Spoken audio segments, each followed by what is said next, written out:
the forests of eastern Australia, a quiet crisis is unfolding. You might not hear it at first.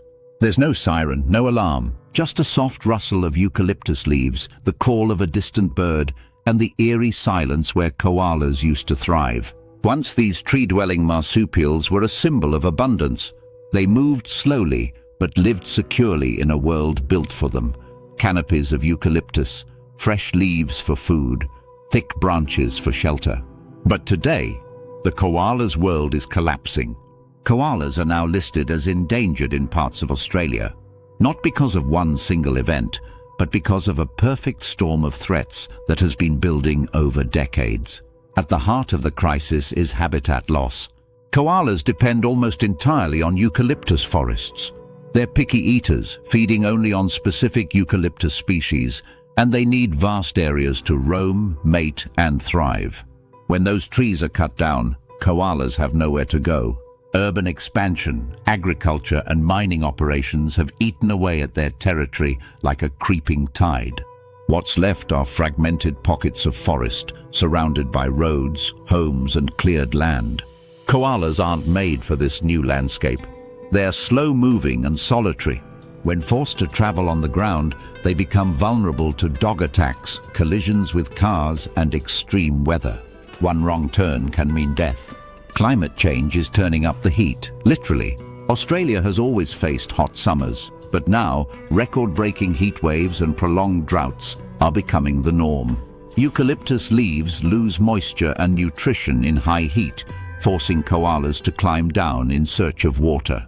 This change in behavior is unnatural and dangerous. Dehydration is killing koalas that once got all the hydration they needed from leaves alone. The Black Summer bushfires of 2019 and 2020 were a breaking point. Flames engulfed over 12 million hectares. Entire ecosystems were obliterated. Thousands of koalas died from burns, smoke inhalation, or starvation in the aftermath. The images shocked the world. Rescued koalas with scorched fur, bandaged paws, and wide, frightened eyes. Those scenes sparked a global outpouring of grief and support. But the truth is, the fires were just one chapter in a longer story of decline.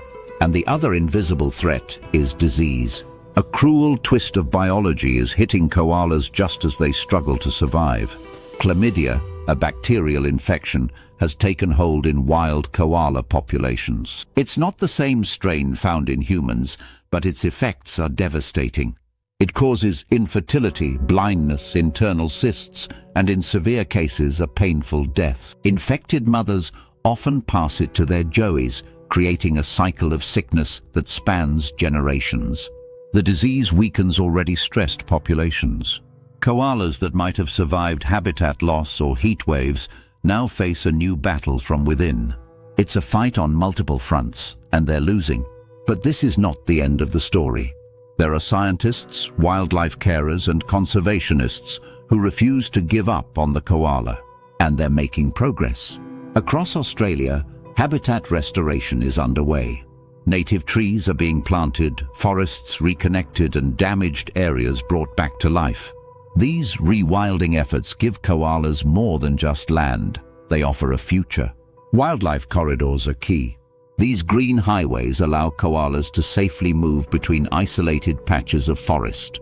Underpasses and canopy bridges help them avoid busy roads, dramatically reducing road fatalities.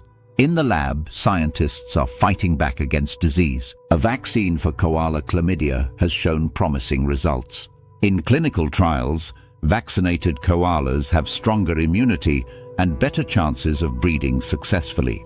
Wider distribution of the vaccine could change the fate of entire populations. Technology is accelerating this fight. Drones equipped with thermal imaging are being used to locate koalas in burnt or degraded areas, critical for rescues. GPS collars track their movement to better understand their needs.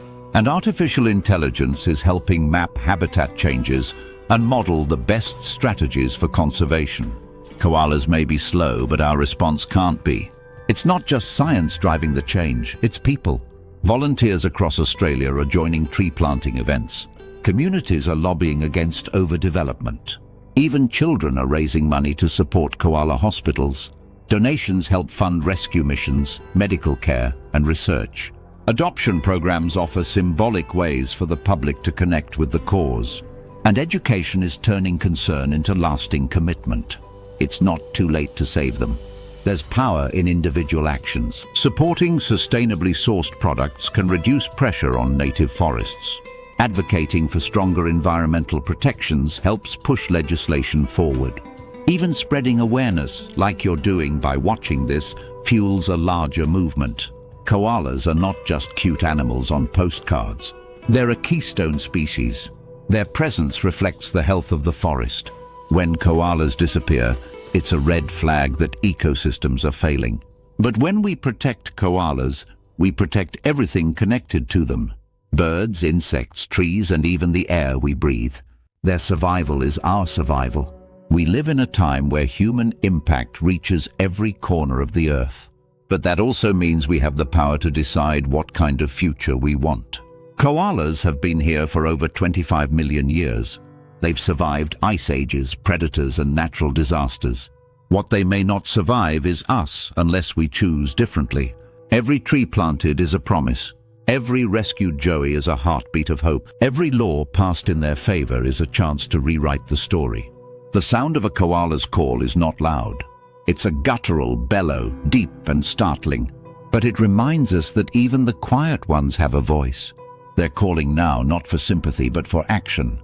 And if we listen, we can still protect one of the most iconic, gentle creatures ever to grace our planet.